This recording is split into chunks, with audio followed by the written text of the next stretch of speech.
Hello friends, good evening. সন্ধ্যায় চায়ের সাথে যদি এমন একটা স্ন্যাক্স হয় তবে কেমন হয় বলুন তো? হ্যাঁ, আমি ঠেকুয়ার কথা বলি। অনেকেরই হয়তো খুব প্রিয়, আমার তো ভীষণ প্রিয়। আজ অনেক দিন পর ইচ্ছে হলো, তাই বানিয়ে ফেললাম। তাই ভাবলাম আপনাদের সঙ্গে একটু শেয়ার করা যাক। পুরো ভিডিওটা দেখার অনুরোধ রইল এবং ভালো লাগলে অবশ্যই লাইক, কমেন্ট, শেয়ার করে পাশে থাকবেন। এবার চলুন উপকরণে কী কী লেগেছে বলা যাক। আমি এখানে 2 কাপ আটা নিয়েছি, হাফ কাপ মতো তেল, সামান্য কিশমিশ দিয়েছি এবং বাদাম ভেজে দিয়েছি। চিনিটা ইউজ করা যায়, তবে আমি একটু গুড় অ্যাড করেছি, এটা অপশনাল। আর লাগবে সামান্য জল। এবার আটা মাখার মতো করে মাখলে কিন্তু চলবে না।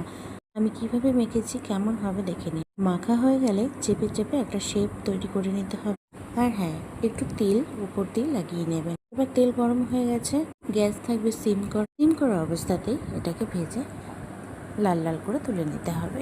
তারপর কিছুক্ষণ টাইম দিতে হবে ঠান্ডা হওয়ার। ব্যাস রেডি। খেতেও যেমন, দেখতেও সেমন, টেস্টে ভরপুর ঠেকুয়া।